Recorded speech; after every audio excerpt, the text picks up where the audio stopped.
Hello everyone, welcome back to our next video on mind rubrics. So the next rubric that we are studying is abstraction of mind. So till now we studied two similar rubrics, that is absent-minded, absorbed, and now we will study abstraction. So abstraction of mind means that someone is so much involved in something that he is completely lost and not present in the present moment or in the surroundings, and he is lost in a different reality, and this different reality has nothing to do with what is happening actually. It is not based on any real thing. It is not based on any real thing. Any real thing meaning I am talking to you about mind rubrics, but you are thinking about some movie and you are lost in that. It has got no relation to what is happening here in this moment. Movie and rubric, no connection. Completely lost. You are completely visualizing that movie. You are hearing that movie. You can hear those voices. You can see the picture. So in abstraction, what happens is actually the patient starts having delusions, hallucinations, illusions.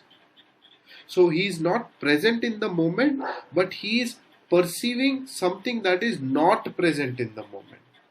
So I am looking at a book. This is Kent's repertory, but I don't see Kent repertory. I see something else. I see some movie playing in this book.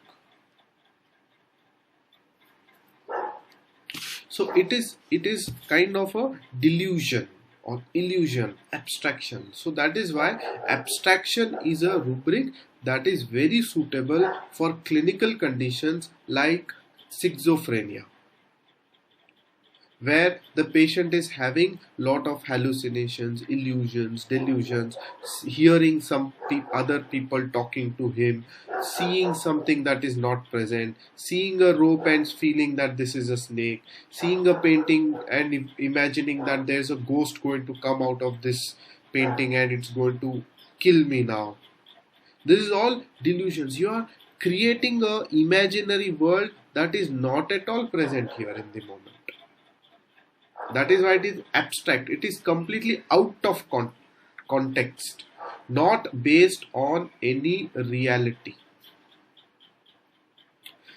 The other two rubrics that we are comparing abstraction to are absent-minded and absorbed.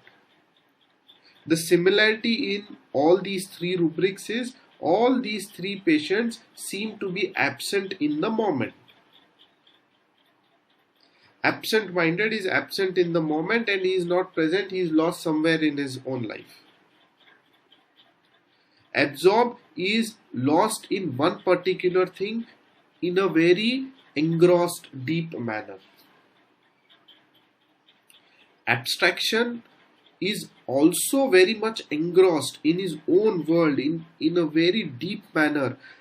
But the difficulty in abstraction is that you cannot arouse the patient. You cannot, come on, talk to me. No, he's still lost in that. He's still lost in that delusions, that illusions that he's seeing.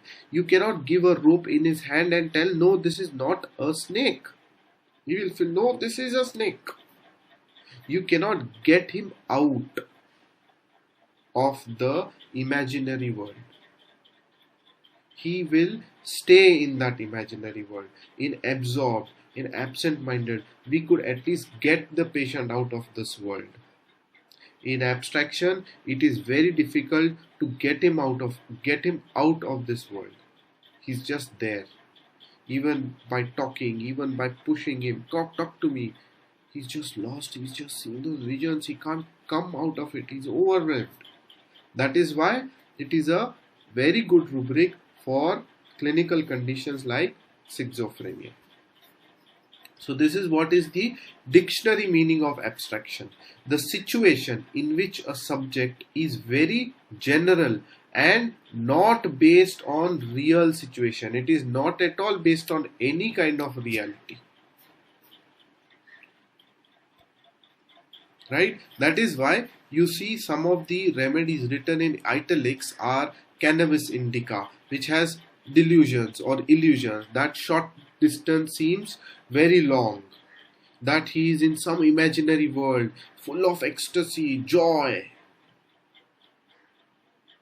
Right? He's produced his own imaginary world. That is cannabis indica. Hyoscyamus, he has produced his own imaginary world of delusions, illusions, where he feels he's going to be killed. He's going to be very violently hurt, murdered, cut. And these are important remedies for clinical conditions like schizophrenia. And Kent, interestingly, highlights these two remedies in, that is, nux moschata and phosphorus, in his book Kent's Comparative Repertory on Homeopathic Materia Medica. So the two remedies are nux moschata and phosphorus. So in nux moschata, as we already learned, that the patient is lost in his own world, and even after the professor calls him 2-3 times, he does not seem to wake up. Then the professor hits him and he wakes up out of shock. Okay, but Kent says that sometimes nux moschata patient can not come out even after being hit. Even after being hit, they are lost in their own delusion, in their own imaginary world, and they are not able to come out of it.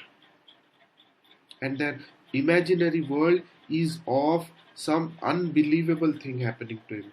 So I remember one case of a woman who felt that she joined a college.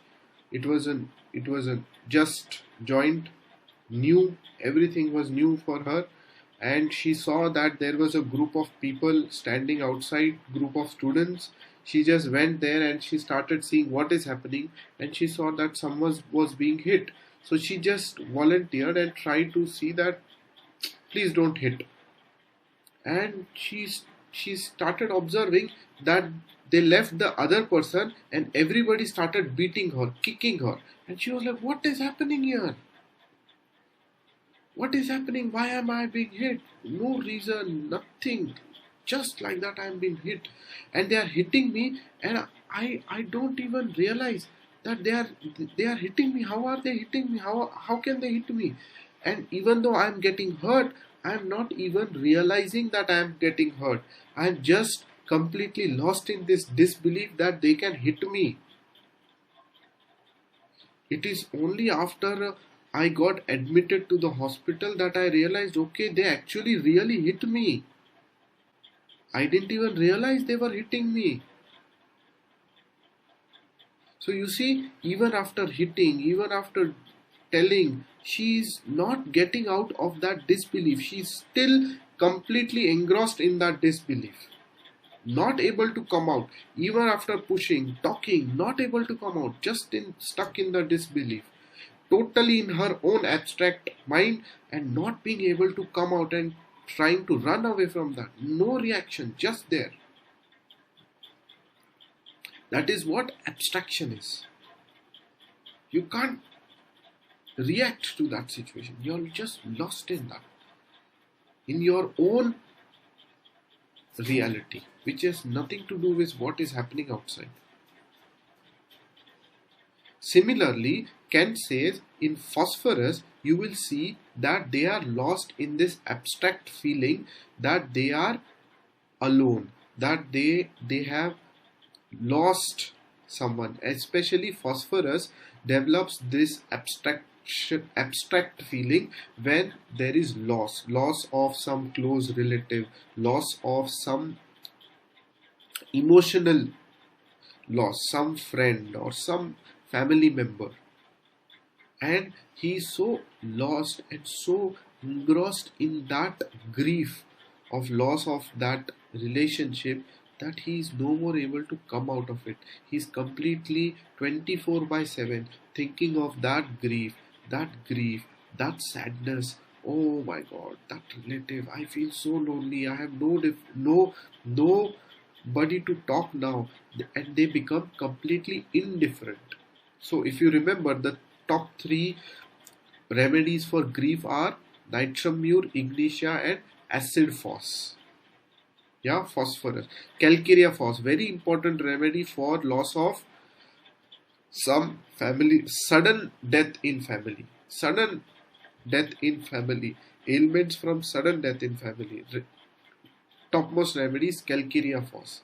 So you see, phosphorus is a very important remedy for loss of a relationship, of a loved one, someone in the family, and they are so engrossed in that grief that they are not able to come out, and they become completely indifferent to the surrounding.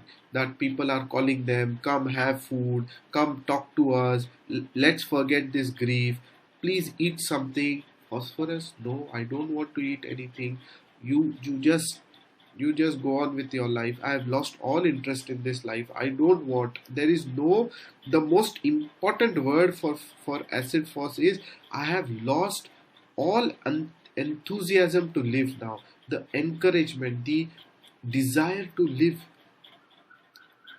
No, it's not the desire to live. It is the. I have lost all interest. I have not lost the desire to live. I have lost interest in life. There's no interest in life. किसी में भी interest नहीं आता अभी. I used to love watching this movie, but now I am not interested. I used to love this food, but now I am not interested. Now I don't like. I've lost all my likings, my interest, my enthusiasm to do something, to go out of house, meet people, talk to people. I was so friendly with people. I used to talk so much with people, but now I don't feel like meeting people. I've lost that interest. Even people calling me, I am not wanting to come out of my world of sadness, grief. Completely forming my own reality of sulking and remembering the grief and not caring about what is happening outside. It's a marriage in the family. Everybody has come. Everybody is smiling. Why are you sitting with so much of grief? Come out of that grief. Talk with people. No, I don't want to. Yes, I hope this gives you clarity about what is abstraction. Abstraction is creating your own particular feeling, emotion, delusion, illusion, and completely lost in it, and not being able to come out of it even after repeated external stimuli. Thank you. That is what I have with regards to abstraction. Okay. See you again in the next video. Thank you all. Bye.